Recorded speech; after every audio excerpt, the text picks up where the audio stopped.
think Dr. Yogi that'll like. What happened? Hello. Is this starting? Yes. Starting now. Jesse, Mary Lou, Judy, Tasha. Okay, welcome everyone. Can you hear all three of us?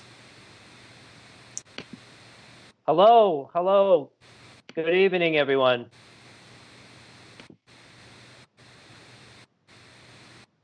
Hello. Okay, welcome. A lot of people. Chris O'Neill, Ibiana, Reddy, Karen. Subject. Okay. Well, everyone, welcome to tonight's COVID Q&A live stream. Happy Mother's Day to everyone out there who are mothers.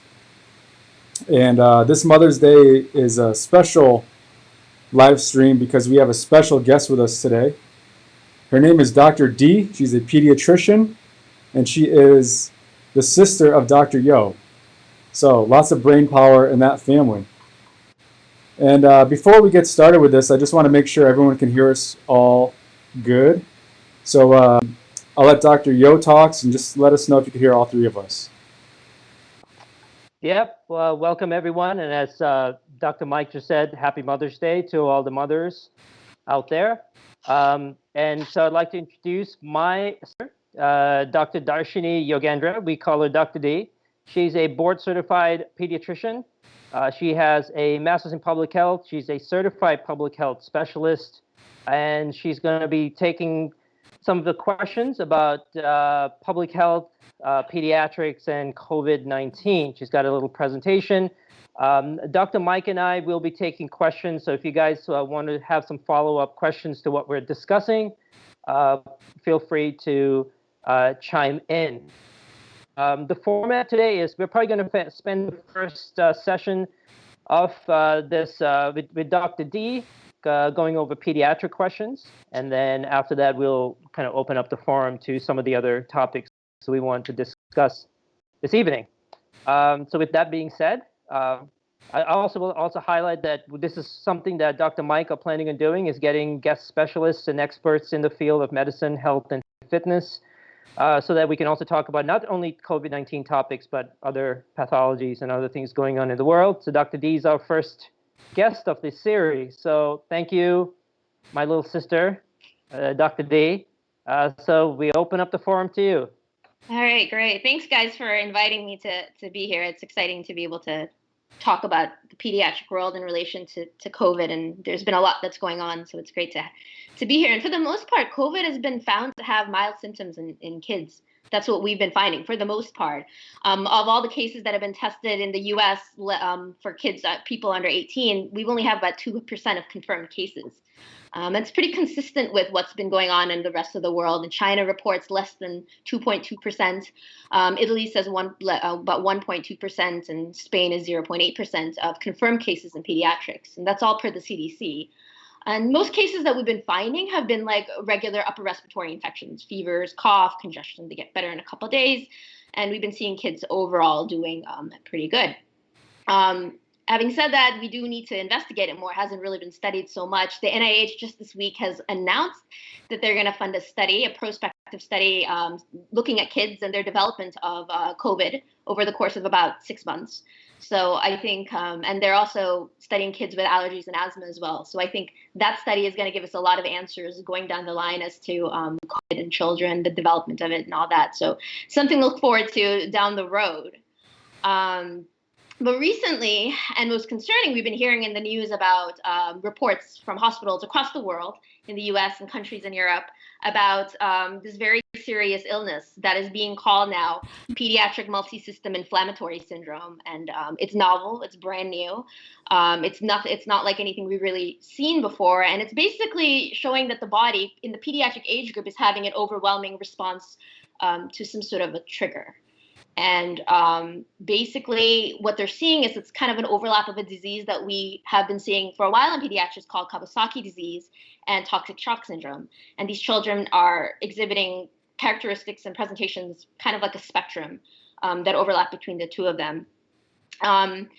There has been some talk about COVID being related to it because a lot of these kids have either tested PCR positive or antibody positive. Some kids have tested negative to both of them. So there is some high suspicion, especially because we're seeing a surge of cases in the middle of this pandemic. But there is nothing that definitively can tell us that COVID is what is the cause of this, is the cause of these cases. Like I said, these cases have been seen across the country in at least 8 states. New York State itself has had about 73 suspected cases, 38 confirmed in New York City alone. The United Kingdom has also seen kind of an uptick in cases, and they are the first to put out a study. They examined 8 cases of these pediatric situations in that's going on in the UK. So that's basically kind of the beginning of it, and what you guys have heard about it from your standpoint. With the multi-system inflammatory syndrome, we could talk more about the symptoms that people that we're seeing with these kids in the hospital. So, I want one of the things it's Dr. Mike and I, we always come from a perspective of adult medicine, and when you're dealing with pediatrics, they have a different set of their physiologies are different, their pathologies are different. There's a whole set of diseases.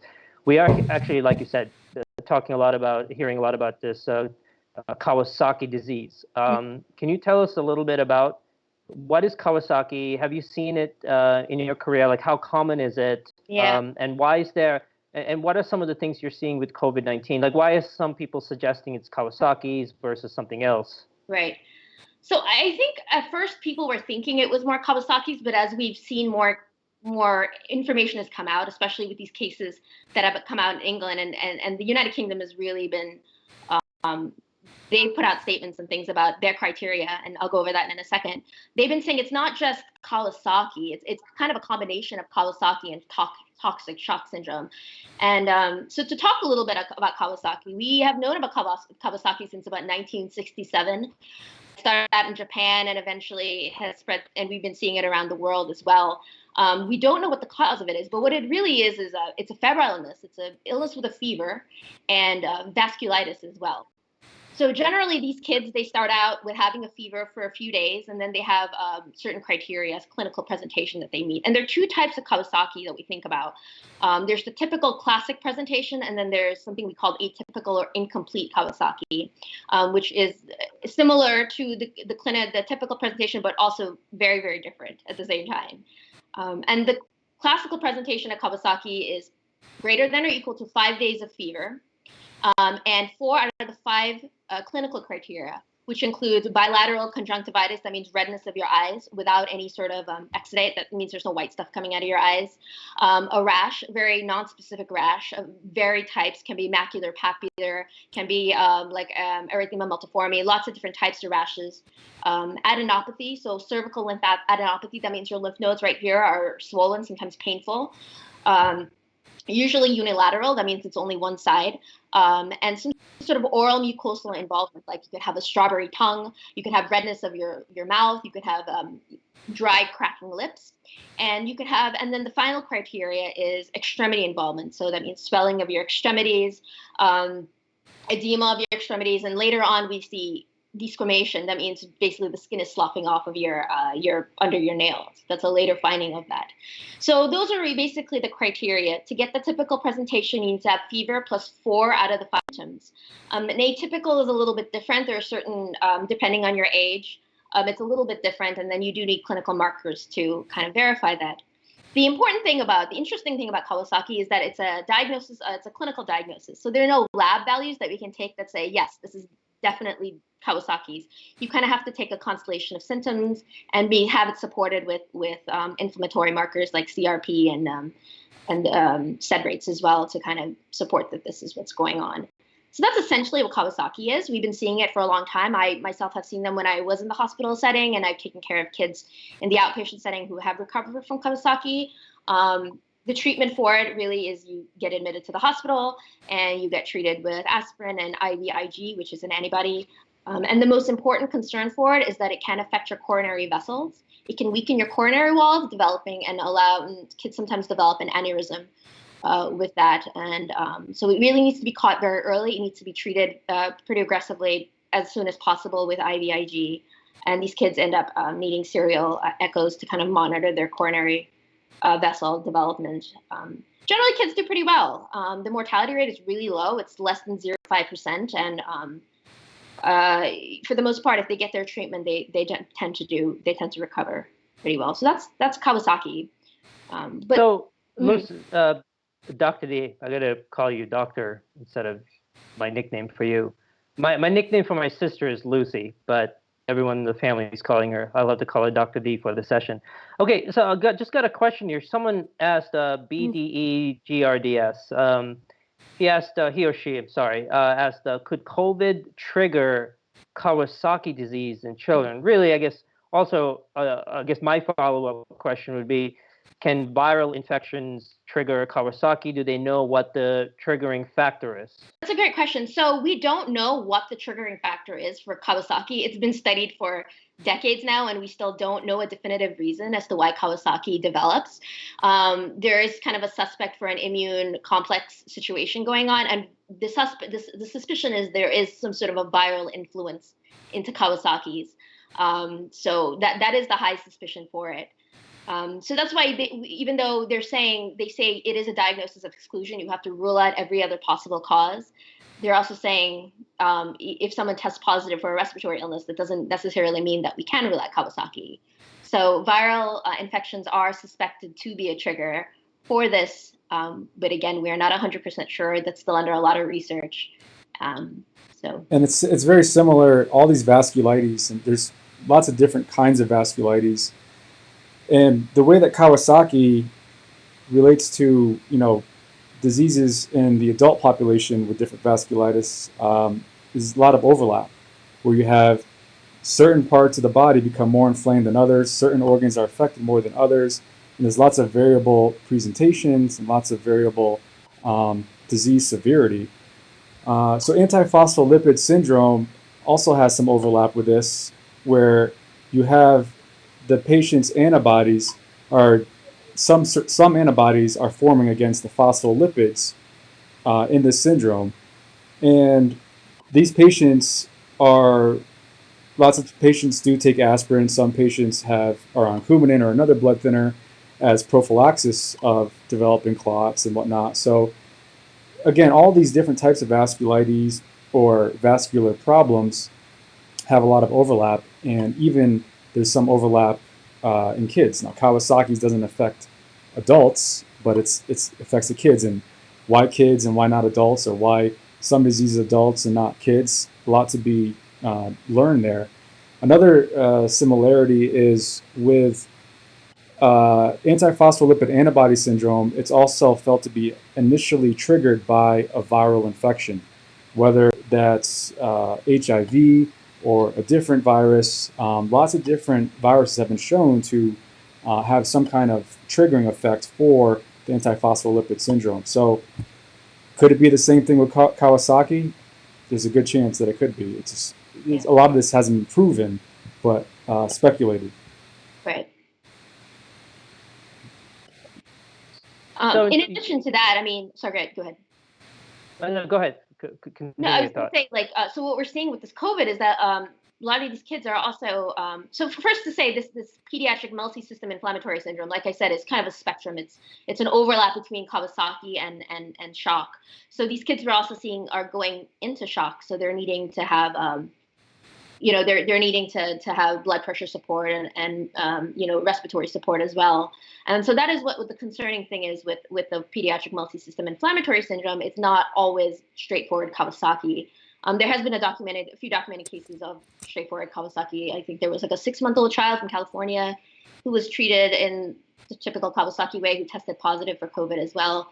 But we're also seeing kids are atypical, and they're having issues with shock-like presentation also. So that's something to keep in mind. And it's rare. It's happening, and we're seeing it in the news, but it is still considered pretty rare. It's something we have to continue investigating it and finding more answers as to why this is happening and why kids are reacting this way.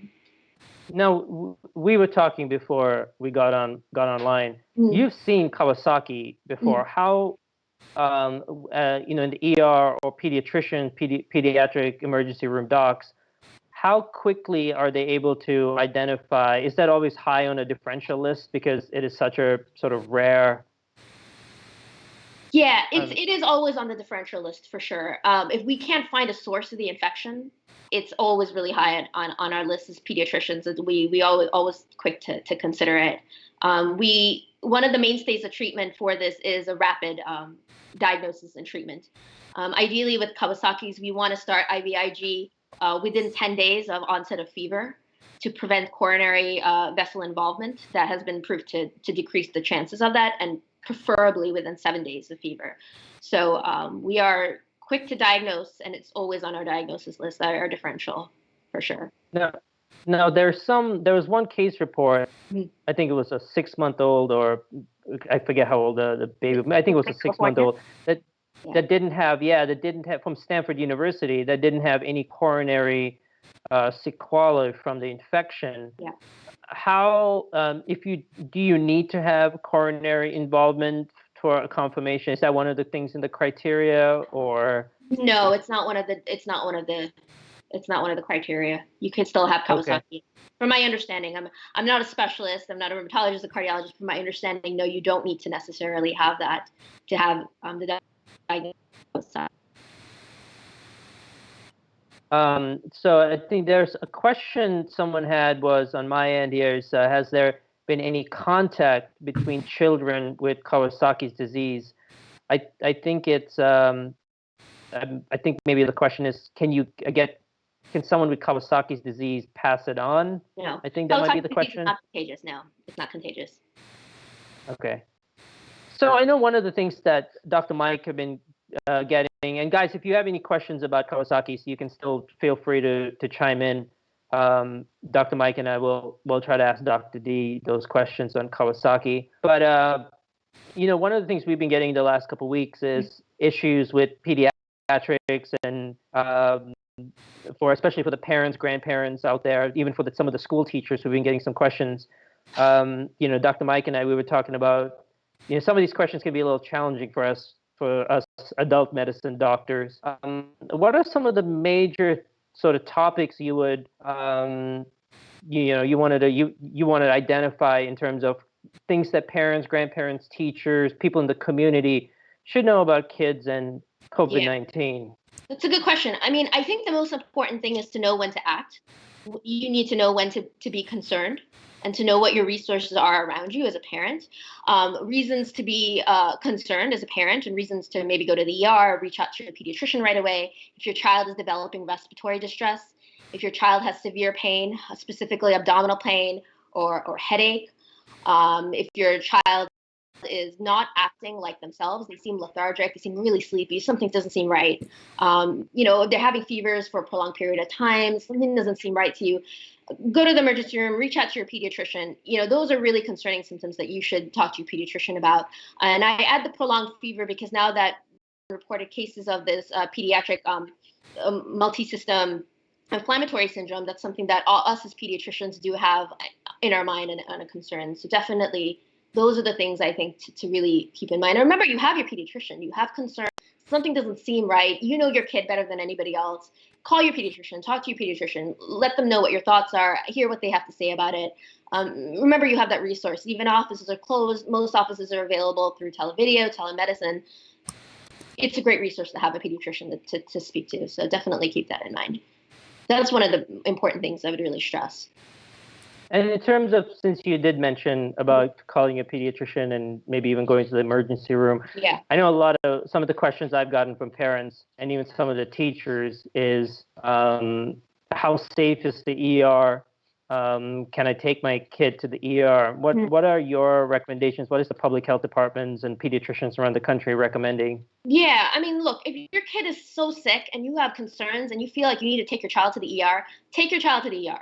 Right? If they're in respiratory distress, you need to get help right away. You take them to the hospital if they need support right away. And you have any questions, call your pediatrician. Again, If you have to go, if it's a life-threatening situation and it needs to be seen, you got to go. And most hospitals are generally being really good with separating as best they can COVID patients from non-COVID patients. I know that's always been a concern, consider like a very legitimate one for parents. So if you feel like your child needs to go to the emergency room, I would say, take them to the emergency room. Call your pediatrician if you have any, if you need to speak to somebody, for sure. And something else I've wondered, because I'm not around kids, is kids and masks. How do parents, what is your recommendation for parents and teachers, the people in the community, having kids wearing masks? Obviously there's a challenge behind that. Is there an age cutoff? What kind of mask? What are your recommendations? Yeah. It is a challenge in the pediatric world to keep a mask on a child, for sure.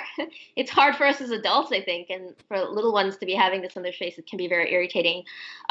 So per the AAP guidance and the American Academy of Pediatrics and the CDC guidance, no one under 2 years of age should be wearing a mask because we do have a risk of suffocation at that age.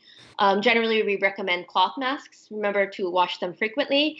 When if you're going to be in an area where you cannot socially distance, you have to take your child out, and then it's important to keep the mask on.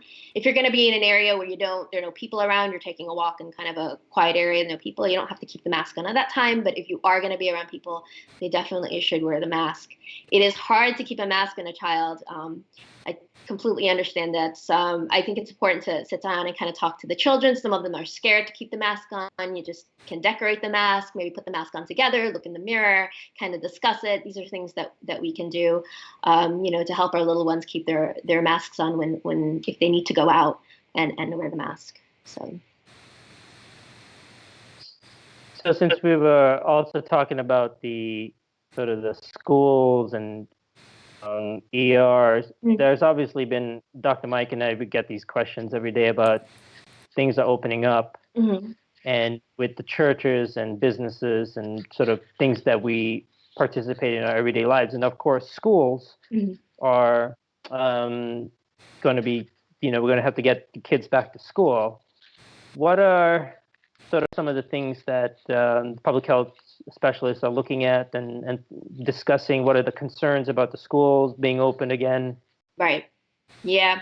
It's going to be a tricky game. It's going to be really tricky. It's hard to make one big statement about school opening because different parts of the country are dealing with COVID in different ways and different levels.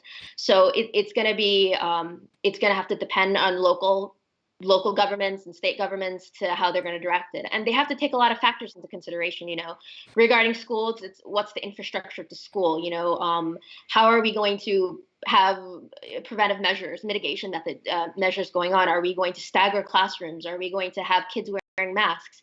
How are we going to deal with kids with special needs? So lots of things that these are factors we're really going to have to take in. How are these numbers going to look in the next couple months? What is the ongoing research going to show us regarding pediatrics? So these are all factors that are going to have to be taken into consideration when we think about reopening the schools.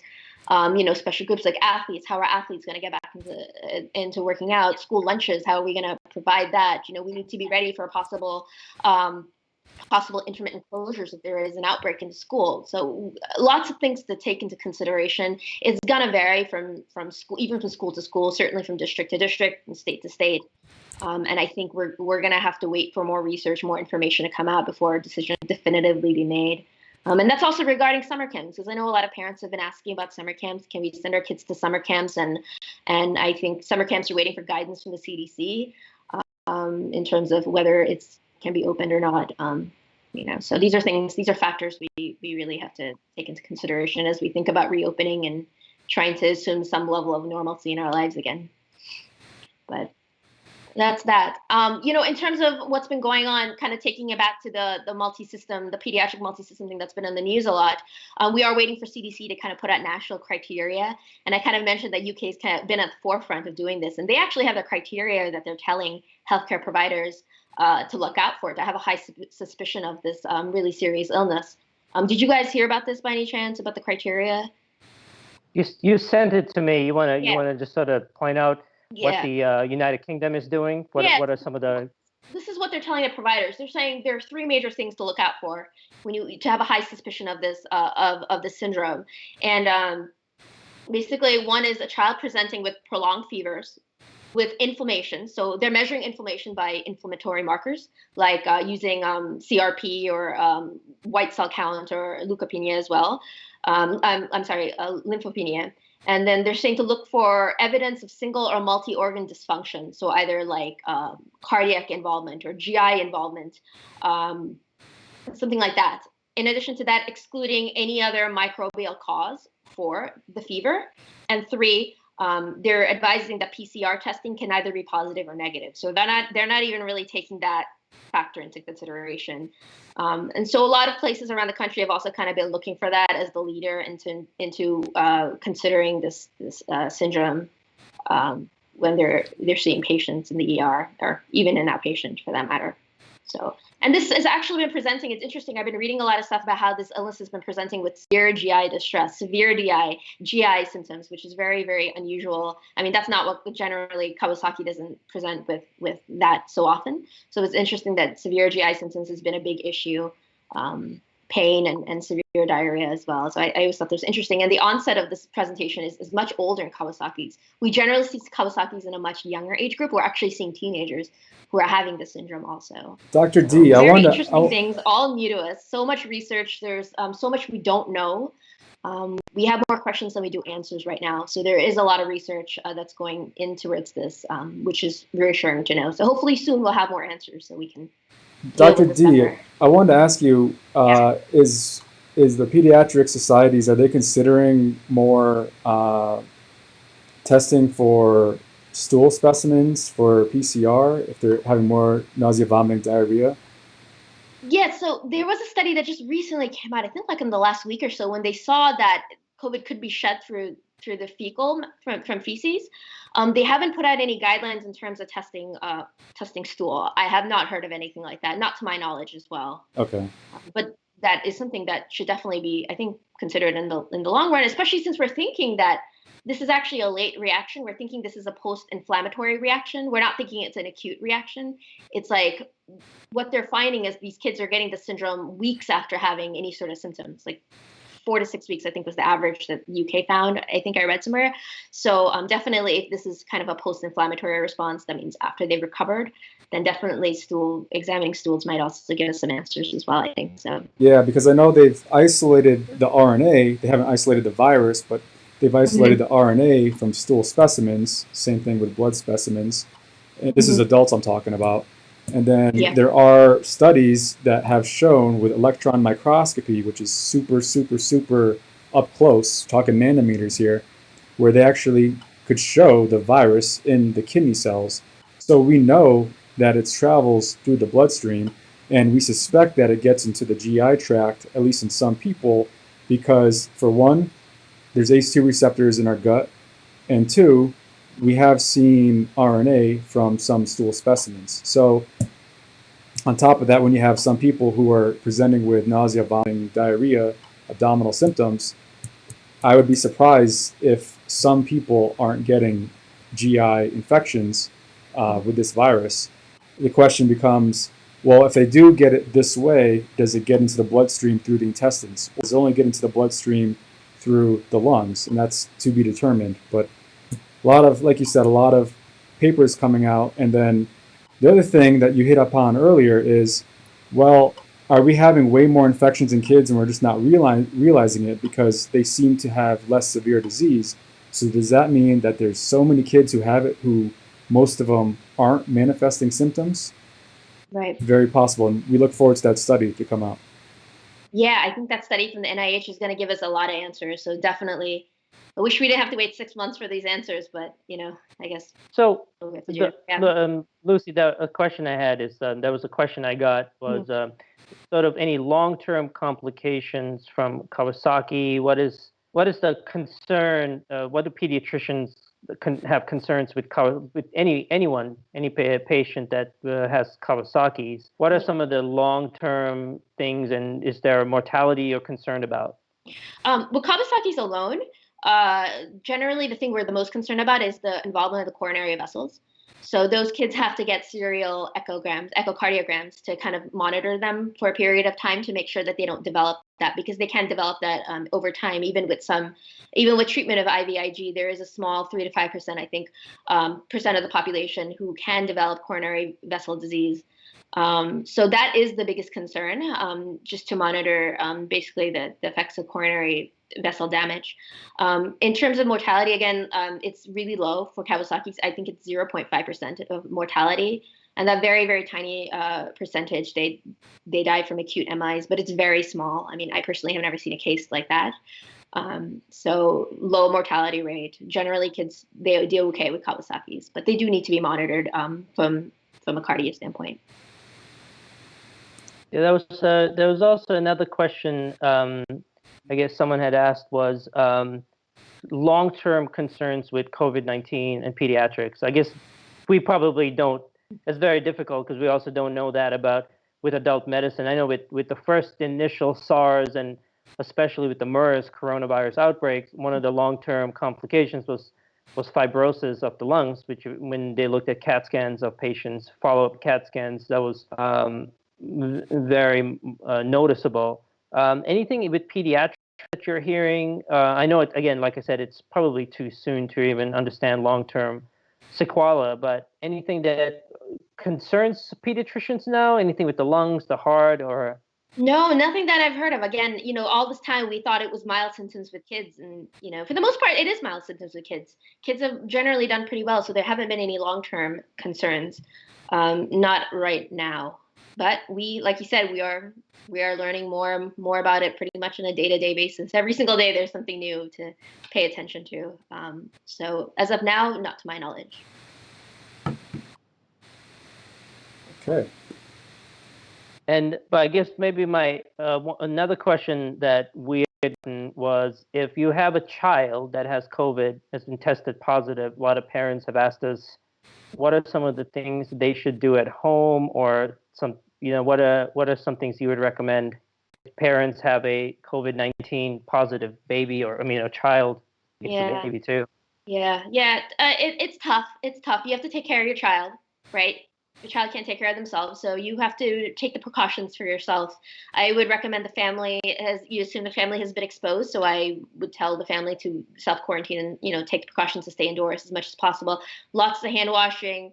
AAP recommends, or CDC as well, I think, recommends try to limit like sharing the bathroom, try not to share the towel, things like that. Hand washing, you do what you can. You take the precautions you can at home. It is tough. You have to take care of your child. And you just need to take the precautions you can at home and to stay indoors as much as you can. So that's what you can do. If a parent has COVID-19 and they're positive, it is also difficult, because they have to take care of their children.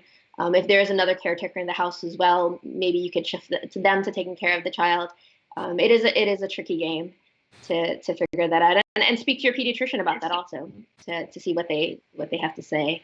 But lots of hand washing, be isolated as much as you can. It's a child, you got to take care of them, but sanitize the surfaces and things like that. Oh, one question I want to ask you from a comment. So one lady is afraid to have her child go to the pediatrician to get her routine vaccinations for fear of the virus.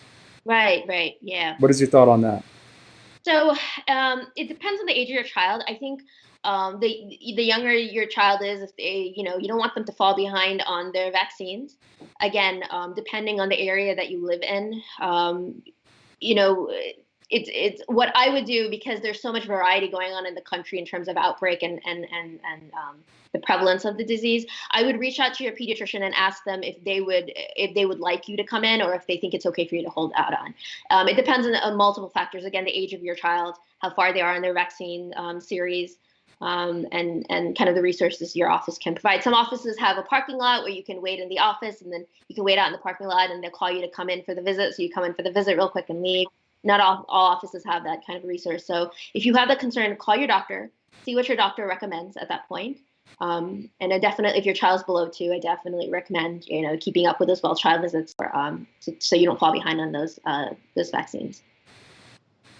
And I got a couple of questions on the Kawasaki, just in terms of the epidemiology and the numbers. Yeah.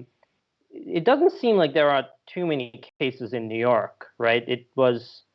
We're not seeing hundreds of these cases. Do you know what the latest numbers are, or? Yeah, I think this morning they made an announcement. I think in the New York State alone, I believe it's 73. Again, it's changing every 73 suspected cases. I think in the city it's 38 confirmed cases. Across the country, I believe the number is around 100. So very low. I mean, honestly, in the grand scheme of things, it's not really that common. For the number of people who've been affected, it's not super common.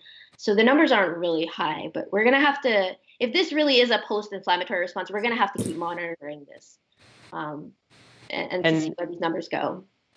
And I got one final question. Mm-hmm. Someone Mac43 asked, in very small number of COVID child deaths, what are they normally succumbing to? What do you know what these kids are? I don't know the details. I don't believe that information has been released. So I don't know specifically what caused the death of these children. I don't believe that's been released. So that's my knowledge, at least. So overall, what are some of the feelings, if you just want to recap, in terms of what public health officials are monitoring, concerned about? What would be sort of your final take on from what you're hearing? The final take is that we don't have enough answers, and we need to find more answers. That is kind of, we have all these questions that we're finding more information at, and we need to do more research. We need to figure this out more. We need to track illnesses as they go on, which is as people getting sick and seeing what they're doing, how they're doing after they get diagnosed. I think that's one thing. I think socially, obviously social distancing, wearing masks, doing all that stuff has been effective in many places. So I think that from a public health standpoint, I think that's something we need to continue. We need to learn more information as to when we can reopen things, when it's safe to do everything we used to do that we can't do anymore. Again, it's about getting more answers is what we really need to do, and just follow the recommendations until we're able to do that. I know it's a tough time, stressful time for everybody, but hopefully we'll get more answers and be able to move forward. Dr. Mike, any final questions on PEDS? For Dr. D, no, I think you've answered all the most pertinent, relevant questions, and I think you did a great job. Thank you so much. Oh, thanks guys for having me. And so if you guys have any questions, any follow-up, I mean, just because Dr. Mike and I want to get through some of the other topics and some other discussions, if you guys have any questions for Dr. D, you can send them to me or Dr. Mike. You can hit us up on my Instagram, ECA Wellness, and Dr. Mike's is Dr. Mike, right? It's doctor spelled out .Hansen. So I'll put it in the comments section. So DOCTOR.HANSEN. Yep, and mine is ECA Wellness Instagram, and then you can also hit us up on both on our YouTubes. He's Dr. Mike Hansen, and I'm Dr. Yo, and then we'll get those questions to my sister, Dr. D, and we'll try to get you those follow-up questions to PEDS.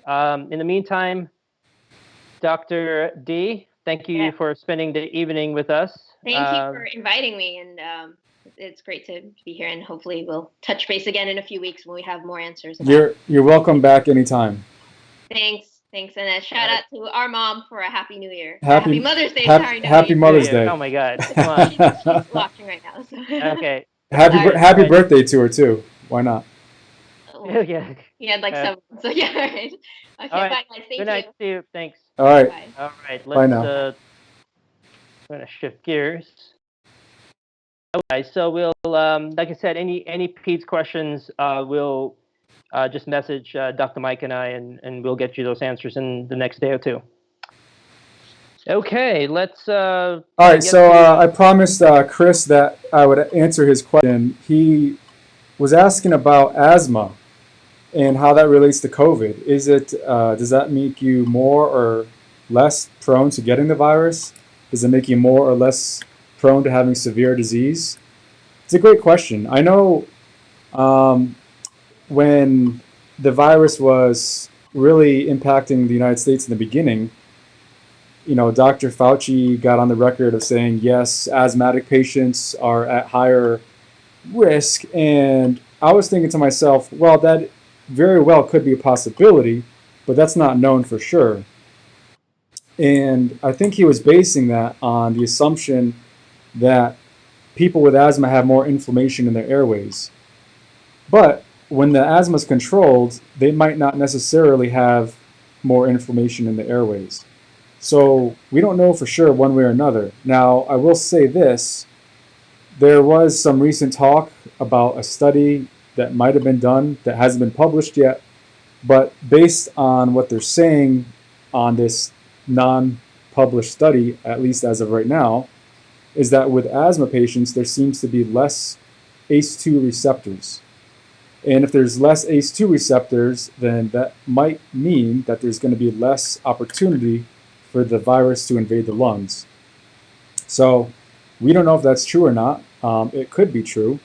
Although, even if it is true, it doesn't necessarily mean that patients with asthma will have less severe disease or are less likely to get the virus.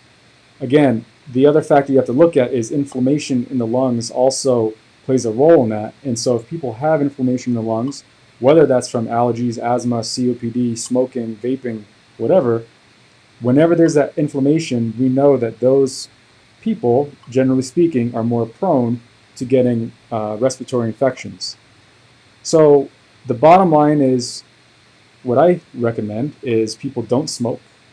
Smoking is worse than vaping, but vaping is still causing irritation and inflammation within the airways. And also have your asthma under control to the best that you can. So you want to be following with whoever's managing that, whether that's your pulmonologist or allergist. You want to be getting that asthma under control, whatever that entails, whether that means increasing a medication dosage or changing a medication, avoiding the allergens. I know we're in allergy season, so there's lots of different aspects that go into managing asthma, but the most important thing is to make sure the asthma is under control, and of course not smoke or vape or anything like that. So whether asthma patients are more or less prone to getting the virus or having severe disease, still to be determined, but that's what we know.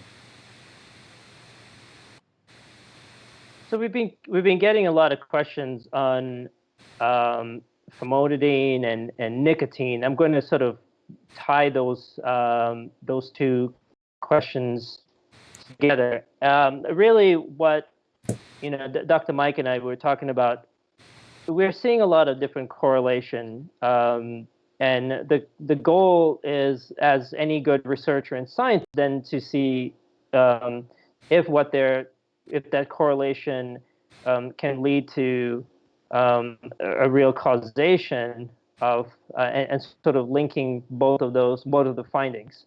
So unless randomized control studies, which Dr. Mike and I have been beating like a dead horse since the beginning of time, they come out, it's really hard to conclusively say, if you do this, this is going to happen. With that being said, being good researchers and scientists, most physicians are and other researchers, when they see these correlations, they are investigating it. And one of the things that's come up is the famotidine and nicotine. The thing with famotidine, it's a H2 blocker, I think very commonly used. And my understanding is that there was a physician, an infectious disease doctor in China, who noticed that patients that did better, that were on the H2 blocker, famotidine, tend to do better than patients that were not. And so there's an investigational study going on, I believe, in Columbia University, where they also observed, and this wasn't a RCT study, a randomized control study, but this was just purely observational, a retrospective study. And they found that it suggested that patients that took famotidine had a twofold decrease in the mortality than patients that didn't take famotidine. Now, the suggestive mechanism of action is that famotidine is blocking the viral replicase enzyme and preventing the virus from replicating. But again, this is all theoretical. Nothing has been published in terms of concrete data. It doesn't mean that everyone should run out and get famotidine. At the same time, with the thing with nicotine is there was a study that looked at smokers might be protective where the ACE2 receptor, excuse me, the spike protein might have some sort of interaction with the nicotinic receptors, and by smoking cigarettes and nicotine exposure, it might block that receptor so the spike protein don't have that interaction. But does that mean everyone has to run out and smoke? Well, no. And as I said, just because there is a correlation or observing a correlation doesn't necessarily mean it is true, because there are numerous other studies, and I know Dr. Mike has talked about that before in his other videos, where smoking does increase the risk for not only COVID-19, but also the risk for developing serious and severe complications. Yeah, getting back to smoking, so not only does it cause inflammation within the airways of the lungs, and that in itself makes you more prone to actually getting the virus, but the smoking damage doesn't just happen to the lungs over time. The smoking, there's a reason why smokers are more prone to getting heart attacks. And that's because there's a relation to the smoking and the endothelium. So the endothelium is in our coronary arteries. Those are the arteries that feed our heart. You have three main coronary arteries. And these arteries that feed the heart, they develop atherosclerosis. They develop plaque formation. And when that plaque ruptures and then it travels down to a smaller, narrower part of the artery, that's how it causes blockage. And so some people are more prone to getting heart attacks than others. We know diabetic patients are. We know people with high blood pressure, smokers, high cholesterol. So these sort of things make you at higher risk of getting a heart attack. Now, when you look at those risk factors, those happen to be the same risk factors for patients who get severe COVID disease. And it's no coincidence that the ACE2 receptor is not only located on alveoli, but it's also located on the capillaries that surround the alveoli. And those capillaries, the lining of those capillaries that's endothelium. And when you have an endothelium that is already more susceptible to being damaged because of previous smoking history and everything else that we talked about with those risk factors, whether that's diabetes, high blood pressure, that endothelium that's sitting there with those ACE2 receptors is more prone to becoming inflamed and damaged. So we do know that the virus attaches to these ACE2 receptors in the endothelial cells, especially if you watch my last few videos. So based on that, it's reasonable to assume that this is all playing a role in terms of the severity of disease. So smoking, not only does it make the lining of the lungs inflamed, therefore making people more prone to getting infections there, it's also having the underlying effect of all that previous smoking that's causing damage to the endothelium of capillaries.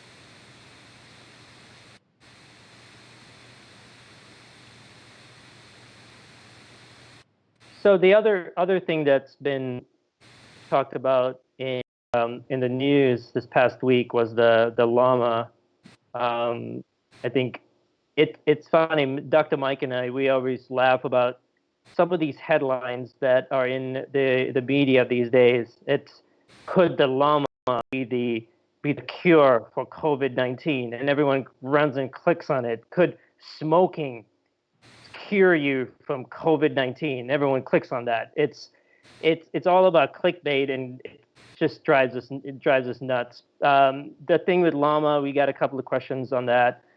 So the llama is what some researchers have found is they were able to identify, or they injected the spike protein in llamas, and they were able to isolate antibodies that had a very strong affinity to the COVID-19 spike protein and is able to neutralize the virus. Now, it does show a lot of promise, but the thing is they've never tried this out on humans, at least for COVID-19. There have been other medications that have been developed where they've used llama antibodies. There is a medication that they used to treat TTP, which is a clotting disease, where it blocks the Willebrand factor on the endothelium, the interaction between the von Willebrand factor and platelets.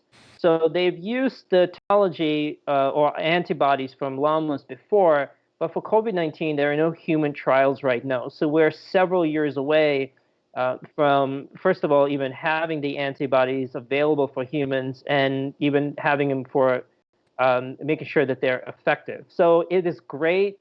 It's great that the researchers have been able to isolate this antibody.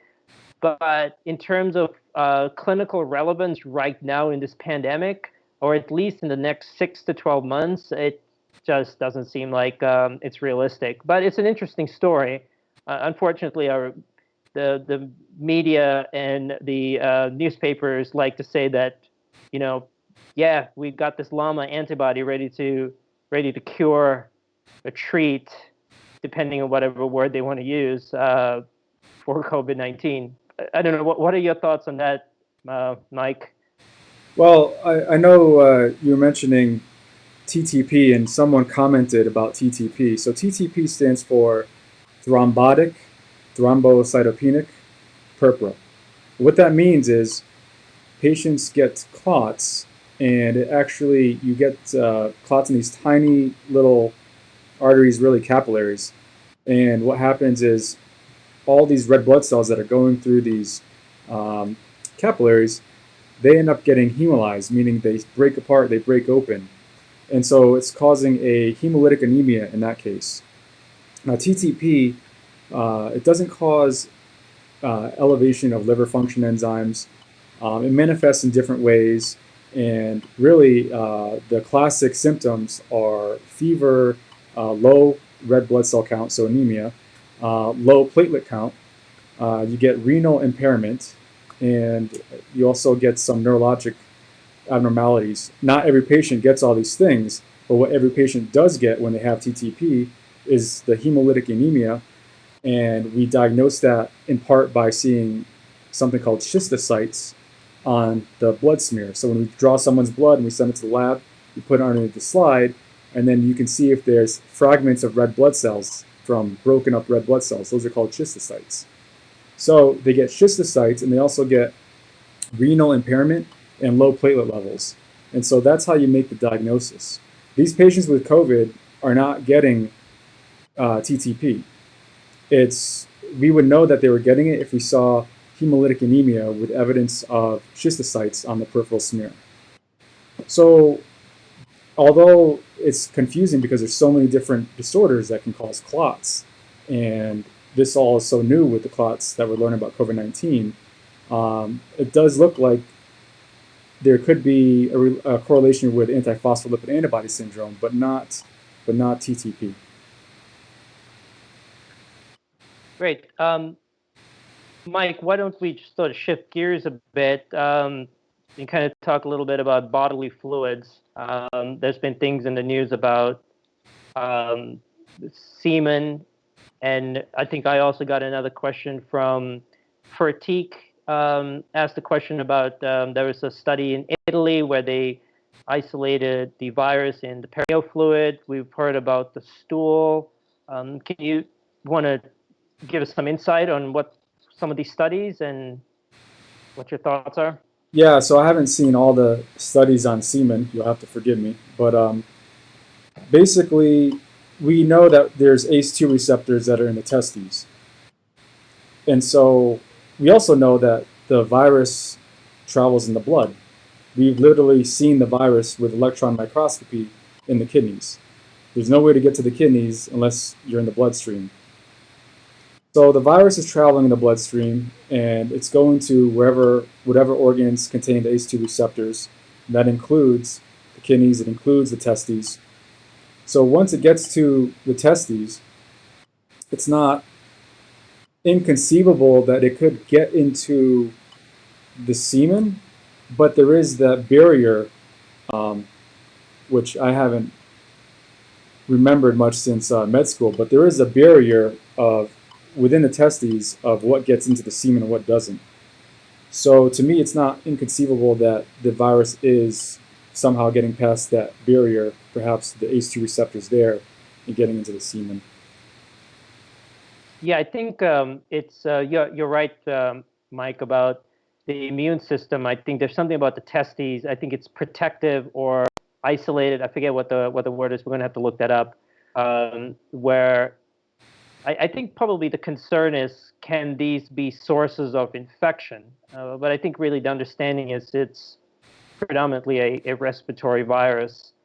Yeah, and someone And was asking about the CSF. Yeah, there's actually a case of meningitis, and they were able to isolate the virus from the CSF, the cerebral spinal fluid, which is the fluid that engulfs your brain and spinal cord. And I've actually heard from a colleague of mine personally that um, they've been able to isolate that doing a lumbar puncture. So for all the non-medical people out there, a lumbar puncture is what I guess maybe a layman term would be the spinal tap, where you put a needle into the CSF and you get this. Dr. Mike has just said, and you get this fluid out, and we can look for cell cultures, so bacterial, viral, look for glucose, proteins, a whole bunch of other markers in there. Now, one of the things we've been getting a lot of questions about is kind of health and exercise during the pandemic. I'm going to have Dr. Mike kind of dive into that a little bit, because we're both big health and fitness fans and kind of living healthy lifestyles and working out. So, but Mike's got a passion. He's the one that got me into pumping iron first day of med school.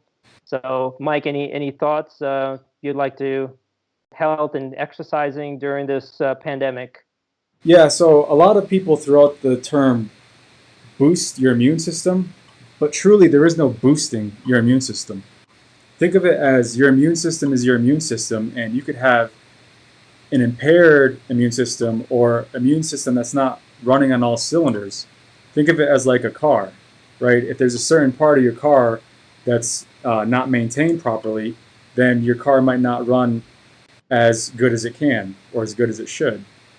So unlike a car, well, with a car, yeah, you could give it turbo engine or add on turbos, and you can modify that. You could boost your car that way, but you can't do that with your body's immune system. But what you can do is make sure that it's running on all cylinders. And the way that you do that, it's several ways. It's avoiding things that are stressful in your life. It's getting good sleep. It's eating healthy. It's exercising. And sometimes for relaxation techniques, you could do either yoga or meditation or mindfulness, cutting out toxic people in your life or bringing you on unnecessary stress. So all these things play a part. Now, a lot of people are asking about vitamin D and other vitamins as well. For people who are vitamin D deficient, yes, that can impair your immune system.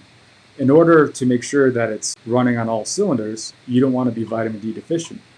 Most people are vitamin D deficient only because we're not out in the sun during the summer months all the time, or in the Caribbean out in the sun all the time. So most people are deficient in vitamin D, and studies have looked at, not with COVID, but with previous influenza and other respiratory viral infections, that if you're deficient in vitamin D, but then you end up taking low consistent doses, so like 1,000 or 2,000 IUs per day, in that meta-analysis that was done a few years ago, they showed that these are the people who are less likely to develop upper respiratory or lung infections in general. So the key is to do all these things to get your immune system running on all cylinders.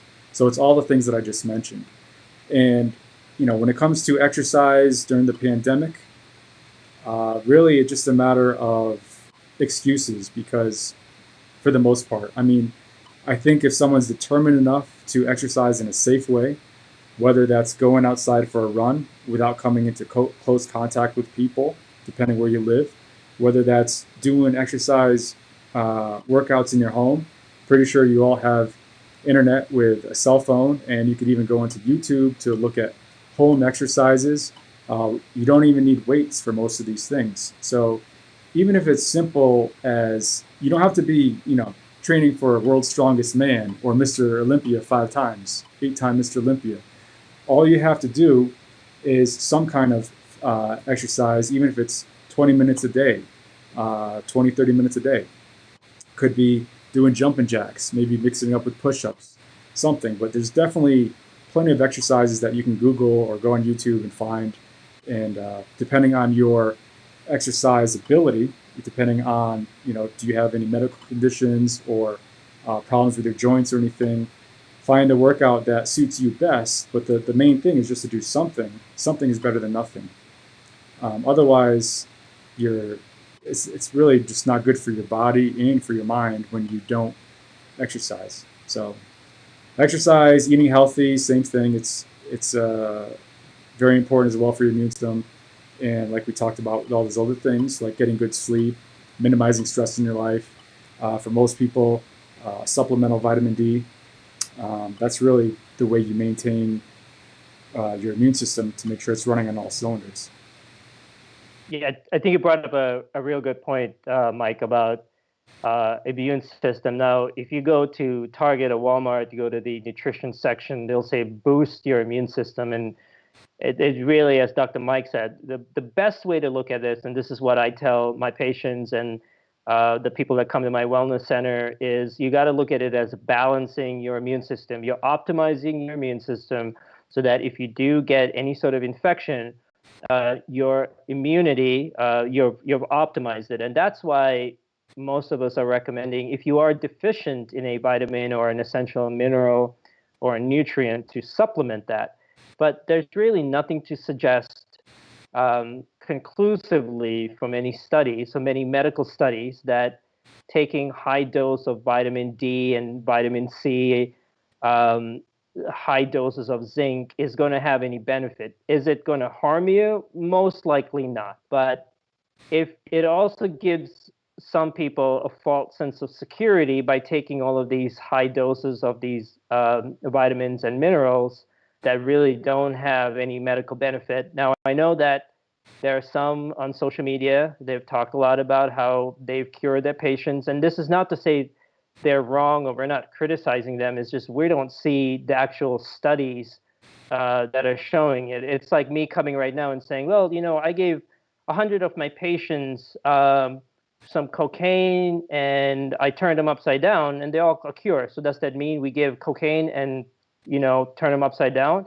Well, if I say that to Dr. Mike, he's going to say, well, let me see the study. Otherwise, what were the outcomes, and did you control for all the confounding factors and whatnot? And so we're not trying to, I think Dr. Mike and I, we're not trying to criticize others. We're just saying we just don't see the evidence, and we base everything on the evidence. And then I think this is probably a good segue to the question of we've been getting some questions about all these different protocols that are floating online of the doctors and some facilities, and I've actually had a chance to dig through some of them. And again, this is not a criticism of any of these protocols. It may work, it may not work. We just don't need the studies. The good thing about some of these protocols, it's starting to help us organize in terms of the pathogenesis of the disease. So identifying patients that are sort of in the infection phase, early, and the late phase. I just put a video out sort of going over what I think is the disease prognosis and where in the steps we should be treating antivirals versus monoclonal antibodies and steroids and whatnot. So it's good that these protocols are coming out. It's just when we look at some of them, we're going, not sure about that. Again, there's a lot of these studies that are trials and studies that are going on right now. For example, some of the protocols we're looking at is, give melatonin, give high-dose vitamin C. Could they work? Absolutely. We know that melatonin is an anti-inflammatory. We know that vitamin C is an anti-inflammatory. Is there any benefit in taking the doses that are being suggested? I mean, we don't know. And anyone that can conclusively state that, I would like to see a study or studies that are supporting that. And I think some of you guys know that I've been sort of on the fence about remdesivir, on the fence about hydroxychloroquine. We're still waiting on data from leronlimab. So again, we're not conclusively stating anything, but I think it's a good direction. Some in the medical community are making these protocols, but they should not be something that is etched in stone, and they're going to be changing as we get more data. Yep, and that's really what a lot of it comes down to. There's things that we know, there's things that we think we know, and then there's things that we just don't know. And lots of times we just can't say conclusively one way or another, and that's where we're at until we get these randomized controlled trials and get definitive answers. So I did want to talk about something a lot of people were asking about earlier, and also someone was asking about, my girlfriend has a sore throat, and what's her chances of that this is the virus? It's way impossible for me to know that. Sometimes it presents with sore throat, sometimes it's not. When you look at all the causes of sore throat, it could be a lot of different causes, whether that's different viral infections or even bacterial infections. So no way for me to know that. And really the best thing to do is, if there's a concern, to call your doctor or urgent care center. Someone else was asking about, Harry Bates asked, is this virus only in black people? No. So it's not. It's basically everyone. It doesn't really select. Now, I know there's, based on all the U.S. citizens who have come up with this virus, it does seem, I haven't looked at all the numbers, but I've been told based on the reports that it seems like it is more so in the black population. Again, the numbers just by themselves suggest that, but you can't say that this virus is more prone to infecting someone who is black, and you can't say that this virus is definitely going to cause worse disease in someone who's black versus not. There's lots of variable factors that go into determining who gets it and who has worse disease, and we're still learning all these different variables. Now, what I will say is that a lot of people who seem to have worse disease is something I mentioned earlier in this talk, which has to do with high blood pressure, which has to do with smoking, diabetes. So these are all the risk factors. So whether you're white or black or Hispanic or Chinese, if you have these risk factors, it looks like this is what's making you more prone to getting severe disease. Someone else asked about lung recovery, and this actually, I just had a patient in my clinic, is actually a telehealth, so it's through the phone, but a patient who recovered from COVID, and he had severe disease. I mean, he was this close to being intubated in the intensive care unit. And thankfully, he didn't require intubation. He eventually got better. But to give you a perspective on his illness, he got the virus almost 2 months ago. So it was about 7 weeks ago he first came down with the virus. And then he ended up being hospitalized in early April, and he finally got better and was discharged home. But even now, 7 weeks later, he is still very short of breath. He can barely walk without getting short of breath. And he needs supplemental oxygen at home. So he has an oxygen tank at home just to keep his oxygen levels high enough. And one of the things with him is, one of the questions is, well, how much damage is there to my lungs? And, we see what happened to his lungs during the infection, and it can be a slow process to get back to normal, including with the lung function.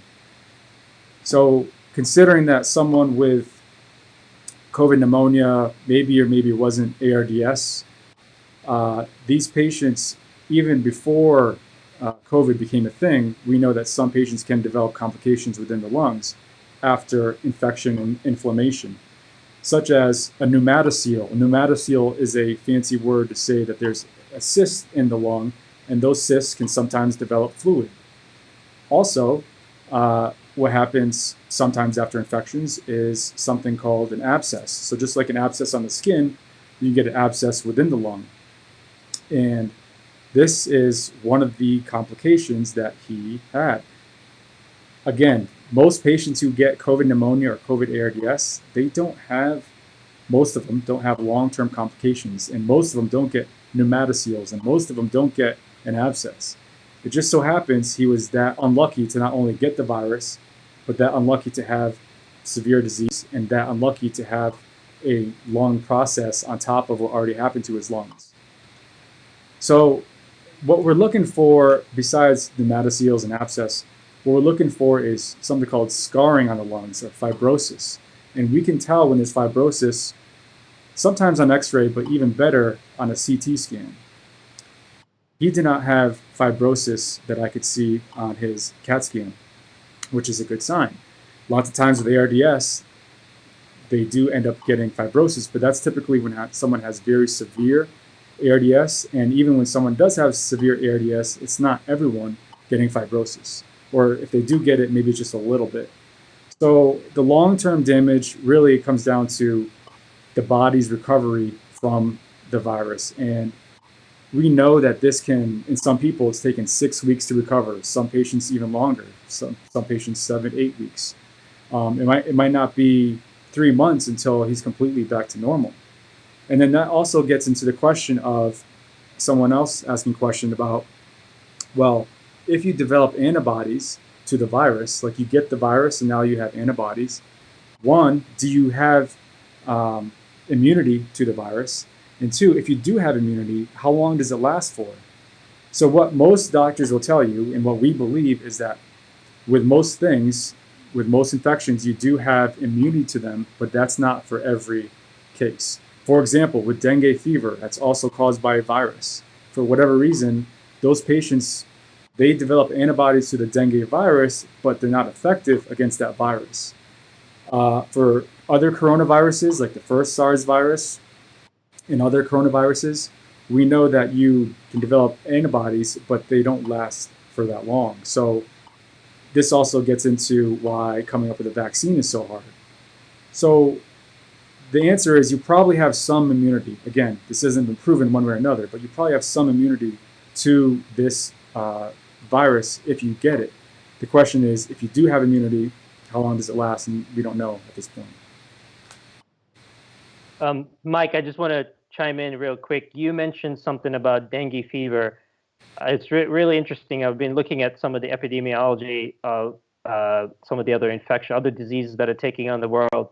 It's really interesting. In Argentina, there are more cases of dengue fever than COVID-19. I think it was something like 25,000 cases of dengue fever in 2020 versus 5,000 with COVID-19. So while the focus has been a lot on COVID-19 and coronavirus, SARS-CoV-2, whatever you want to call it, there's still a lot of other infections taking place. I think about a month ago, there was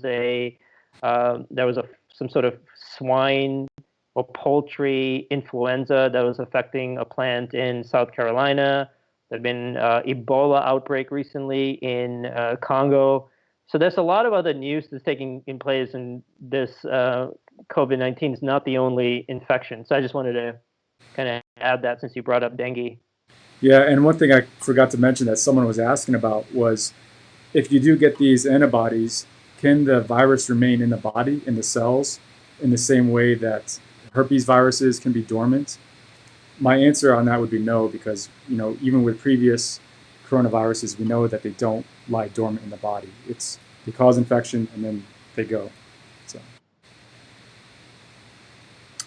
and then another question had to do with type A and type O and different blood types. I'll let you answer that, Dr. Yo, but I also want to answer a question before you get to that one, which is someone was asking about silent hypoxemia. Okay, so silent hypoxemia, this is when someone is totally asymptomatic, meaning they don't have any symptoms whatsoever, but the pulse oximeter is reading very low. So the highest number you can get on a pulse oximeter, which measures oxygen saturation, is 100%. Normal depends on the person, but typically normal is considered 97% and higher. Some people with different diseases will have lower levels. Some people require supplemental oxygen at home. Typically that's when the oxygen level saturation is less than 89%. Now there was a article in the New York Times that got a lot of attention This was written by an ER doctor in New York, or New Hampshire, who was in New York. And he actually mentioned, Dr. Yo actually went to med school with the friend that he mentioned in the article, Dr. Nick Caputo. I don't know if you remember him. But anyway, Yeah. so he was mentioned as his friend in this article, and he was talking about how lots of patients are having very low oxygen levels on the pulse oximeter, but feeling completely fine. Now, there's a couple things to say about that, because there were a couple of things that he got wrong in that article. For one, pulse oximeters they can be inaccurate. There's a lot of factors that go into what makes a pulse oximeter accurate or not. There's lots of different things that can cause a falsely low reading, such as incorrect placement on the finger, such as if you take the measurement when it's cold out, when your finger's cold, such as if you have certain nail polish. So lots of different reasons why you could have inaccurate numbers.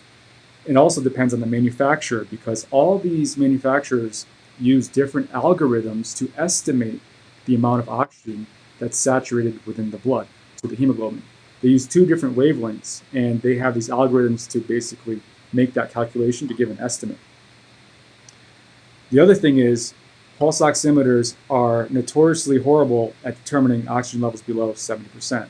So when someone says, oh, it's reading at 30% or 50%, that means nothing, because the accuracy of those are useless once you get past 70%. So the bottom line is, you have to take these interpretations with a grain of salt. I'm not saying that I'm not saying there hasn't been a case of someone had low oxygen levels and was feeling completely fine. What I am saying is that just because the reading said that doesn't mean it's necessarily that low or that accurate. So the bottom line is, most people who have COVID are going to have symptoms. Again, not every person who feels short of breath will have low oxygen levels. Not every person with low oxygen levels will feel short of breath. But for most people who feel short of breath, usually that correlates with, if they do have low oxygen, it's usually going to correlate. So again, I have someone in my clinic who is very, very short of breath. Every single test in the world has been done. Her O2 saturation is 100%. So you can't always say they're equally. So the level of shortness of breath is the same as the degree of hypoxemia. But you do have to interpret it with caution when someone has very low oxygen levels. And things that we look for in someone who has low oxygen levels, you look for the lips and you look at the fingers. Because if they're truly that low, if it's real, you should see evidence of that, such as blue fingers, bluish purple fingers, bluish purple lips. That's called cyanosis. So if they were truly that low, they're going to have changes that reflect that.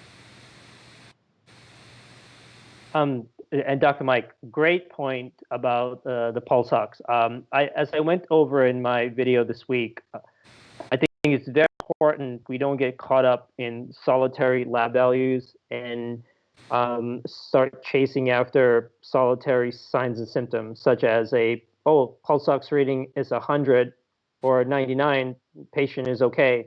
Blood pressure is, we have a sort of a normal range of blood pressure, patient is okay. I think being an anesthesiologist, we rely on those monitors a lot, but we are taught that the best anesthesiologist, and really an extension of that, saying a best physician, is one that is vigilant and is constantly looking at the patient. Your monitors might fail you, and as long as you're looking at your patient, their clinical signs and symptoms, that's really going to guide you as a clinician. As you mentioned about how the pulse ox works, there's an old video I did, it's up on my channel, about how fitness trackers, how they measure heart rate. And the pulse ox, which uses a technology called, I'm going to butcher this name, photoplethysmography, is the red light that the pulse ox uses. This video I did, I'll post it on the community section of my video. We'll go into a little bit more in depth on how it works. And so then you guys will understand how the Apple Watch, Fitbit, and all these other, the Garmin, measure heart rate, in some instances even oxygen saturation and some other metrics when they use technology from the hospital. So I just wanted to add to the great point you just made, Mike, about the chasing after these solitary values and relying too much on the monitors. And what do you make of the? Someone was asking about the blood type. So type O, type A. Yeah, really good question. I think we all know that a couple of weeks ago, I mean, maybe now months ago. I mean, we've been in this pandemic for so long, you lose track of time.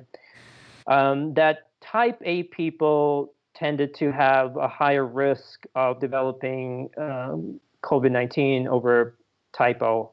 I think it was type A, type B, type AB, then O.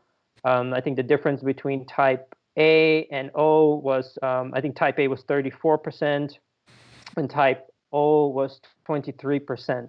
Now, there's no studies that have been done. This was a suggestion. A couple of doctors had noticed this. My theory behind it is that the spike protein of the COVID-19 is covered by a glycan covering. There was actually another YouTuber that brought this to my attention, and from that I started diving in and researching this more. One potential theory I have is that the AO, so when we say type A, type B, what that means is your red blood cells have an antigen. And so if you have type A, you have an antigen A. If you have type B, you have antigen B. Type O does not have an antigen. And now these antigens, interestingly enough, are actually made out of carbohydrates. And one of the theories I had is, I mean, we know that viruses don't attack the red blood cells sort of the way they attack other cells. Viruses usually look for nucleated cells, and a red blood cell doesn't have a nucleus, so that they can hijack and use the cell's machinery to make more viruses. But the thing with the red blood cells, very interesting, is the glycan on the spike protein has a very strong affinity to other sugar molecules or surfaces or structures in the body. And one theory I have is that the ABO is having some sort of interaction with the glycan on the spike protein, and that type A obviously has a stronger affinity to, or COVID, or the virus has a strong affinity to type A, and doesn't have an affinity to type O because type O doesn't have the antigen. So if you don't have the antigen, you're just obviously not interested in it. I think it's a small component. I believe that if this were big, we would probably see large cases of hemolysis. What I've done is some of my friends in the hospitals, I've gone into talk to some of the pathologists to see if there is any other signs of hemolysis, like Heinz bodies, looking at blood gases, kind of trying to wrap my mind around and seeing if there is something, at least in the biomarkers or in something in the labs, that might be telegraphing a message to us. Now, I'm not saying this is fact. This is the theory. This is what we do in medicine. We have a hypothesis, and we go about to prove or disprove it. And if you guys have been following my videos, you know that my theory, whenever I propose something, I actually look to see how I can disprove my own self. So I'm actually currently doing some investigation, talking just to friends around the country. I have a couple of friends in ICUs looking at their data from the blood types of their patients that have succumbed to this disease. And I know right now this is very anecdotal. We don't have the full data. I am seeing that type A is tending to have a higher mortality than type O. So I'm seeing this in my own research and what I'm doing, correlating with some of the suggestions from other physicians and other researchers who've been talking about this for the last couple of weeks and months. Right. So, and again, just to reiterate, just because there's an association, it doesn't, mean causation. And it's not to say that, oh, well, if I'm type O, then, hey, I'm fine. I don't have to worry about it. That's not at all the case, because you can have people with type O who can die from the virus. It's just that it seems like overall there's less severity of disease associated with type A. And the reason why still needs to be elucidated, and it's not necessarily causation. So really just more. Typo, Mike. Yeah, sorry. So basically, Yeah. what you have to, association is not good enough. You have to dig further in seeing if there's more of a direct link, because lots of times we can pretty much say anything is associated with anything, but that's not good enough. So I made a joke with Dr. Mike earlier. I said, I haven't had COVID-19. That's because sometimes I sleep on my belly. So that's what we're going to say. Belly sleepers are prevented from getting COVID-19. I mean, as ludicrous and outrageous as that sounds, it's really what I think what the point is you look for. We just need really studies to say anything conclusively. Although to touch on that, the whole proning subject, I mean, that's really for someone who has COVID pneumonia, and you're trying to get their oxygen status as best as you can. And we know that for patients with moderate to severe ARDS in general, even before COVID, they have better outcomes when you do prone positioning. And what prone does is it allows the posterior aspects of the lung and the mechanics of the diaphragm. When you're in that prone position, it makes it easier to breathe. So that's the whole idea behind proning. Now, someone else was asking about why can't we just give higher levels of oxygen? Sometimes we do. Sometimes we give the maximum amount of oxygen, but we only like to give just enough for what's necessary and not give unnecessarily more oxygen, because when you give too much oxygen, there is the potential for what we call oxygen toxicity, with the idea being that the oxygen toxicity is causing free radical damage, and that's how it causes cellular damage when you have too much of that reactive oxidative species going on there. And then someone was asking about lymphocytes and why they're decreased. So what we know with COVID is that when the virus infects the body, it gets to the ACE2 receptor, not only in the alveoli, and then gets to the ACE2 receptor in the capillaries of the lungs that surround the alveoli.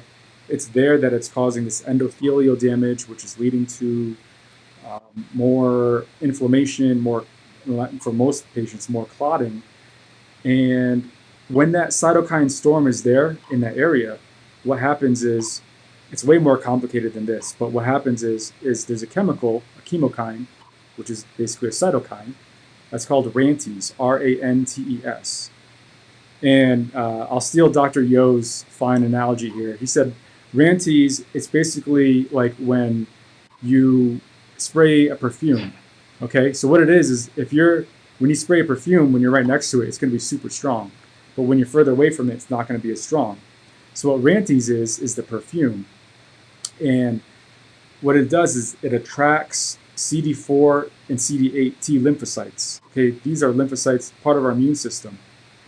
And the way that it attracts is it actually binds to the CCR5 receptor of the CD4 and CD8 lymphocytes. And that's how it's able to do this attraction. So for things that are the further apart in the body, there's going to be less attraction with this perfume. And then when things are closer to there's going to be more of an attraction. And so I probably butchered that analogy, but anyway, Dr. Yo has been talking about this in all his videos.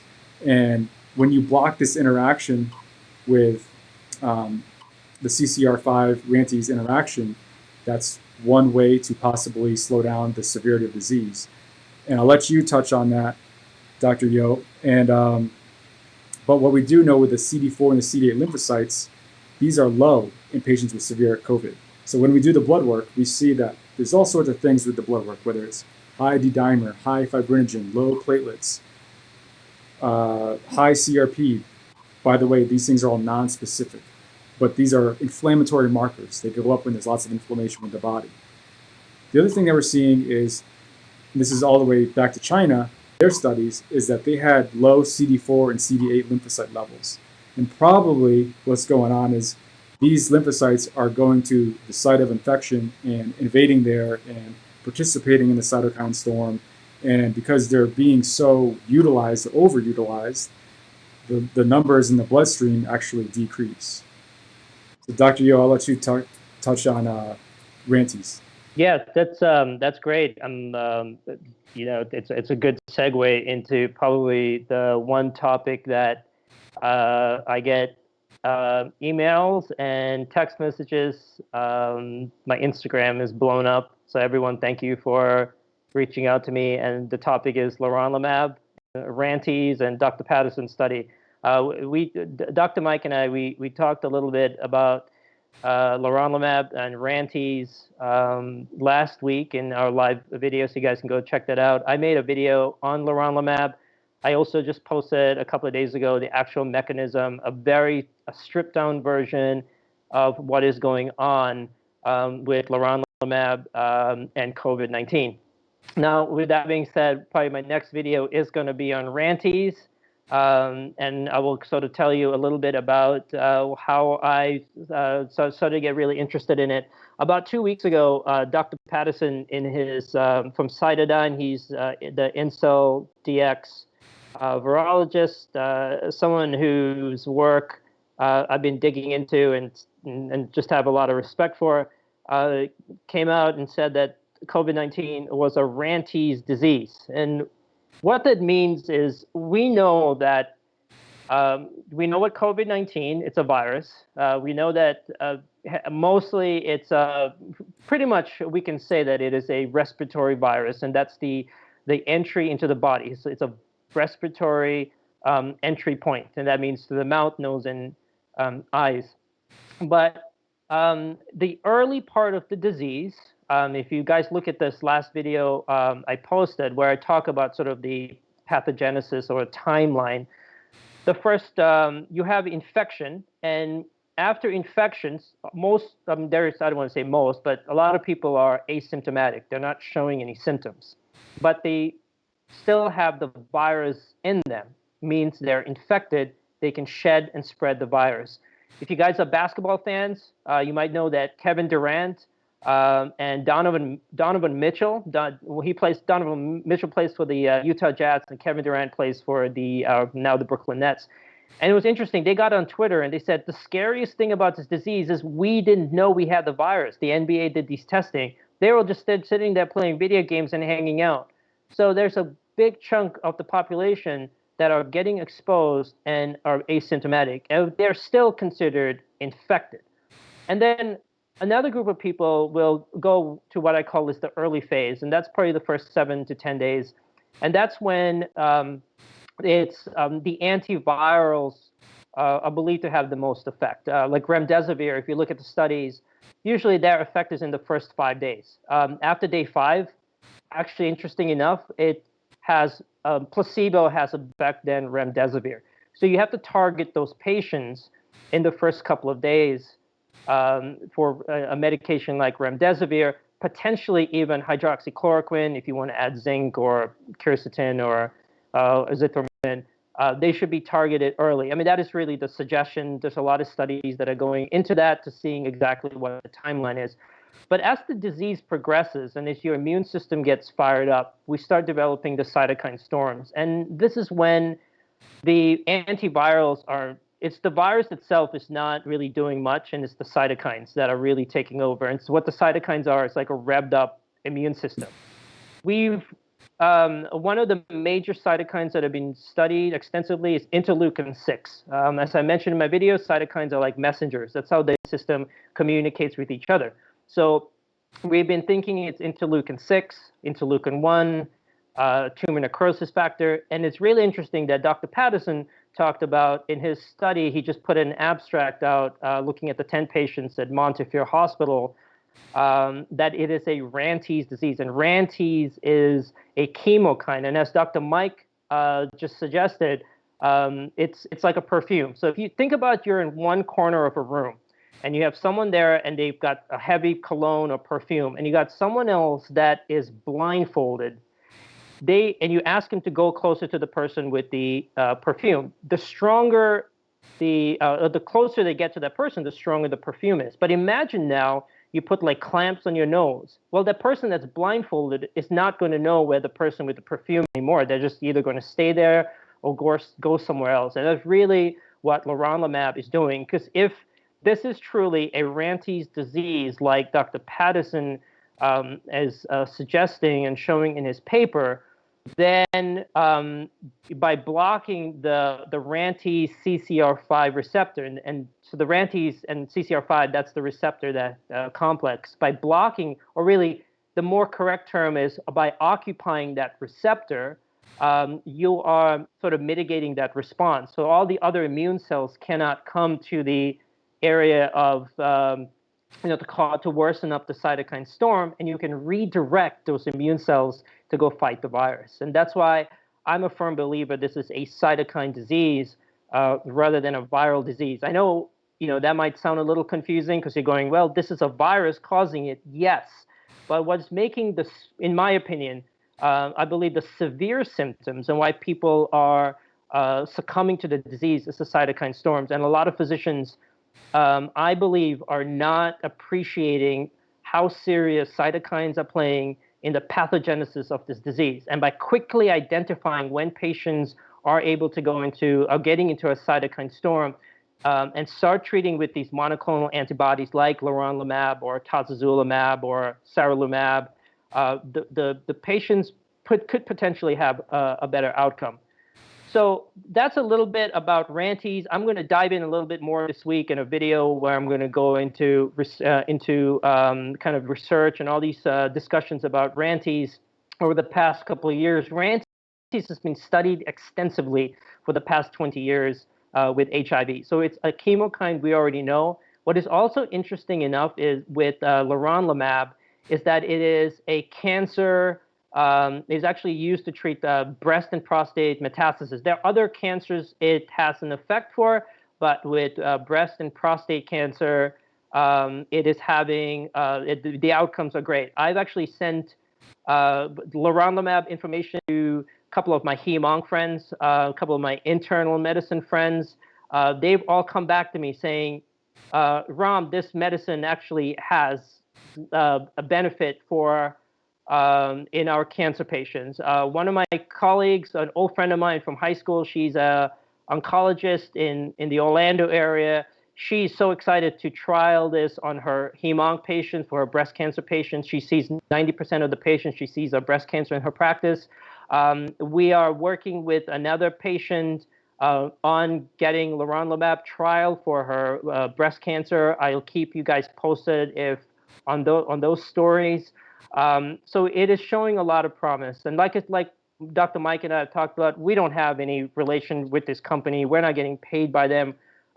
We don't know anyone from the company. They've been great in terms of giving us information, looking over some of the studies. So this is just something we have independently looked at. I've had my physician friends also independently look at some of this data. Now, with that being said, there are no, with COVID-19 and leronlimab, there are no randomized control trials right now. There's this 10-person Montefiore study, and I know out in UCLA, Dr. Otto Yang is doing some really incredible research out there. And so I just want to share with you guys, Dr. Yang, I was on a conference call a couple of days ago, a UCLA conference call where they made a presentation about all the research, and he sort of focused a lot of his research on, or his discussion on leronlimab. And I'm just going to share with you a slide that, and I think this will be up on the UCLA website. I can find the link to it and have you guys listen to this conference call. But he looked at the leronlimab first 5 UCLA patients with moderate disease. And what was really interesting is with the C-reactive protein, which Dr. Mike has talked about extensively. It's an inflammatory marker. A high level is a poor prognostic indicator. And of these 5 patients, the C-reactive protein at about day 2, 4 out of the 5 patients started to see a decrease by day 2. Actually, I take it back, by day 1. So you see some improvements in CRP in 4 out of the 5 patients. Now, in looking at a blood total lymphocyte count, as Dr. Mike mentioned about the CD4 and CD8, the ratios could be decreased. There's some sort of immunosuppression that's taking place with COVID-19. And one of the low levels of total lymphocytes is a poor prognostic indicator. And according to Dr. Yang, the slide that he published or he showed at his news conference, by day 2, 4 out of the 5 patients again showed a decrease in their T lymphocytes. So you're starting not only the Montefiore study, but you're also seeing it from some of the early data from the UCLA study. So this is why I've been really excited about the potential for leronlimab. I know I've been talking about it with Dr. Mike, and I think he's as we talk about the data and we start looking at things, I think Dr. Mike is starting to see some of the potential and the excitement I've had.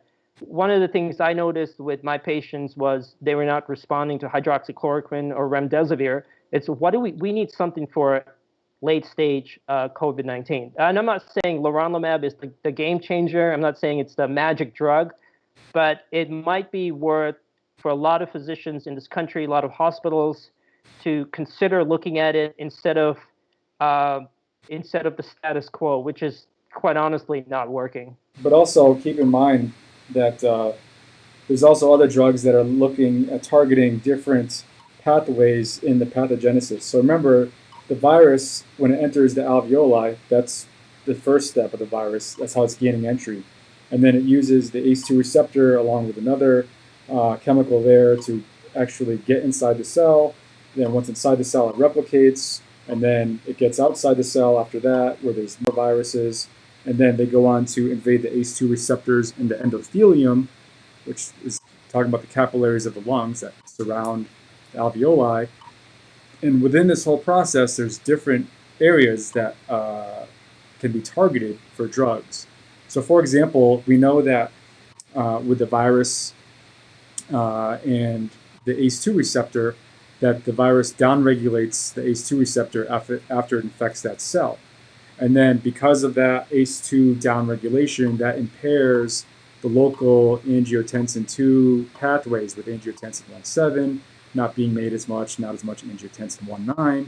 And when you have an imbalance in that pathway, where you have too much angiotensin 2 in the lungs and not enough angiotensin 1 and angiotensin 1.7 and 1.9, when you have that shift in that balance, that's going to be more inflammation and more clotting that happens, and more destruction in the endothelium, more cytokine storm, more Rantes secretion. More Rantes secretion leads to more CD4, 8, and CD4 and CD8 lymphocytes. And then those lymphocytes go and contribute towards the inflammation. So there's lots of different steps in the process where drugs are being looked at to interfere with each and all those steps. Hopefully find something. You might not find something there, but you might find something here. And so where is the solution going to lie remains to be seen. Now, there is something that I consider looks very, from a pathophysiology standpoint, looks promising to me, and that would be this recombinant human ACE2 receptor. So it's an IV injection of the ACE2 receptor, and that is thought to play a role to actually in two ways. One, when you inject that receptor, it actually is going to occupy the virus, so that way there's less ACE2 receptor taken in the virus on the alveolar cells. So when you give this IV form of ACE2 receptor, it's occupying that virus, making less virus available for the other ACE2 receptors. And then the other aspect of it is when you have more ACE2 availability by giving this drug, you're going to actually counterbalance that pathway of having too much angiotensin 2 and not enough angiotensin 1.7, 1.9. And therefore, you get less inflammation and less clots developing. So again, there's different pathways, or I should say there's different targets of the pathogenesis of this disease that pharmaceutical companies are looking at. And hopefully we get something soon based on these randomized controlled trials. That one that I was talking about with the recombinant human ACE2, that is currently in a clinical trial that's randomized. And so whether that's a few weeks or 4 weeks or 6 weeks, I don't know when we're going to get those results, but hopefully it's sooner rather than later. And then someone else asking about ARBs, so angiotensin receptor blockers. These, along with angiotensin converting enzymes, inhibitors, I should say, these drugs like lisinopril, that's an ACE inhibitor, losartan, candesartan, those are ARBs. So these drugs are also in randomized controlled trials. And the recommendations from all the medical societies, and I agree with them, is that everyone should continue to take these medications if they are prescribed them. And the studies that we're seeing so far are that, at the very least, they're not causing patients to have worse disease. So it remains to be seen if they're beneficial, but at the very least, they're not causing worse disease. So that's where we're at with that. So. Great point, Mike. And I want to mention that leronlimab is not the only medication that is that's being studied, and also there's another medicine that I think you guys should check out. It's EIDD. I forget what the number is. It's like a 1208. It's an oral antiviral that's showing a lot of promise. I don't believe there are any randomized trials right now, but it's one drug that I'm closely watching because it's unlike leronlimab and remdesivir, it's in a pill format. It's PO, which means it could potentially be sort of in the antiviral side of things, a medication that could work. If you guys saw my video, you'll see that, again, the whole timeline I put together of the pathogenesis and where I think antivirals versus monoclonal antibodies fit in. There is a big discussion if we can only treat with antivirals or monoclonal antibodies. I know Dr. Fauci has talked about a combination of both. What's interesting about leronlimab is, at least from the Montefiore study and what Dr. Hansen said, that it could have some antiviral properties by decreasing plasma viral loads. But again, it's yet to be seen. So I'm closely watching that medicine. So I'll post that onto my community wall, and I'm up on Instagram, so you guys can also follow that and get information. There was a question, Mike, about the cytokine storms and how do we know when someone is about to go into a storm. The thing with cytokine storms, there isn't a as Dr. Mike we were just talking about, there's no there's no pulse ox or blood pressure or something to indicate that, for example, if someone's having acute MI, we can look at an ST elevation or some T wave inversion or whatever and be like, oh wait, there's something going on, and deduce, first of all, that's our telegraph message. With cytokine storms, it's so non-specific. Is it really cytokine? Is it really the virus causing it?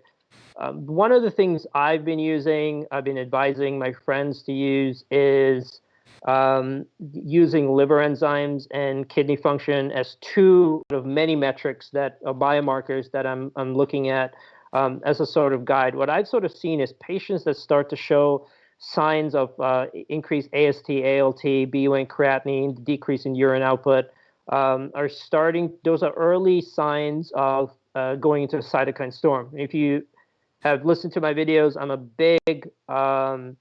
big believer in proactive medicine rather than reactive. So rather than saying, all right, let's put the patient on dialysis, or let's start giving blood, let's start figuring out, oh, this patient's going into a cytokine storm.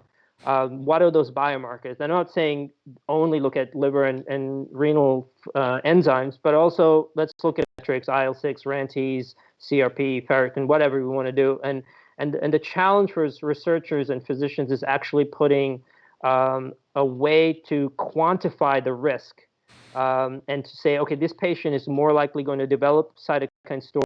And as that patient is developing a cytokine storm, we should be aggressive in treating that. Because simply saying, oh, the patient is thrombocytopenic, which means you have a decrease in platelets. Oh, the patient's in cytokine storm. Well, that's not necessarily true. Or the patient is anemic. Oh, they're in cytokine storm. That's not necessarily true. We need almost a comprehensive biomarker panel, also looking at the clinical signs and symptoms. So I've sort of been using liver and renal enzymes as two of my other markers. Again, it's not a study. It's just my own hypothesis. I've been looking at some patients that are recovering, and I'm seeing some correlation with their recovery from COVID-19, cytokine storm, and the resolution of their liver and kidney damage. My friend down in Florida, he's one of those people that I've been looking at his liver functions have been getting better. Same with his liver and kidney function, and that's correlating. Again, as Dr. Mike said, just because there is a correlation doesn't necessarily mean it's a definitive and conclusive. But just it could be a potential tool that clinicians can use to guide their patients before it's making them aggressive on high dose steroids, for example, or monoclonal antibodies. So. Yep. All right. Well, I think we've been going for about 2 hours for this one, so we're gonna have to wrap things up. I was glad that we were able to get your sister, Dr. D, to answer a lot of COVID questions with kids, and I'm really glad that she was able to come on, especially for Mother's Day. It feels appropriate that she came on today. And yep. So again, if you want to ask questions for her, you can hit one of us up, or you could also ask us questions. So again, my Instagram is dr.hansen. I'll put that in the comments section here. And my YouTube is Dr. Mike Hansen, and then Dr. Yo. So if you want to, I'll type you are Dr. Hansen, right? Yeah, Instagram. I'm going to type it on my end here. Oh, okay. And then I'm ECA Wellness on Instagram. You guys know I'll try to answer as many questions as I can. Some things are getting really backed up a bit, so it might take me about a day or two to respond to your emails and text messages. Like I said, if any of you guys need any questions, you have family members, I understand what it feels like to lose people that you love to cancer, to suicide. I know what it feels like to lose close friends and colleagues of who succumbed to COVID and are now and the ones that are recovering have a long rehab. I'm trying to help as many people as possible. It can be very, very taxing, but be assured that I will take my time to respond to your text messages and your emails and your comments. It may not be immediate because I'm getting super backed up, but in this, I know same thing with Dr. Mike too. So we're not trying to be social media stars, or we're just honestly just saw a lot of information out that was a little suspect and wanted to really get you guys the real, at least evidence-based information. So we really appreciate all the time you guys spend with us watching our videos and our live sessions. And I think we got some videos coming up this week. Something else Dr. Mike and I are thinking about developing is, along with this live session, this live roundtable discussion, is also weekly updates on all the topics in medicine, not COVID-19. As I mentioned, there's dengue outbreaks, Ebola outbreaks, all sorts of things going on in the world of medicine and health. So we also want to touch upon those too. Yeah, so definitely. Also, we made a lot of videos so far on the topic, so if we didn't answer your question in this video, we probably got to it in a different video at some point. But also, you could hit us up on Instagram. Probably the best place for me to see questions. Sometimes I get to all of the comments on YouTube, but typically after the video is posted, there's so many comments that I can't get to all of them after a while. So the best place to get the questions is on Instagram for me. And again, Dr. spelled out DOCTOR.HANSEN. And so we plan on doing more of these because you guys are great. You guys are asking great questions, and I'm glad that you find these useful and we can actually get accurate information that's up to date. Again, we don't know it all. We don't have all the answers. And there's some things we think we know, but we don't know for sure. And then there's things we just don't know. So as we know more and more, we want to get accurate information out there and help people who actually want to understand the truth of the matter out there. So thanks again for all of you tuning in. I appreciate it and hope you have a great week. Stay safe, of course, stay healthy, and take care. Yeah, good night. Thank you, guys. Good night.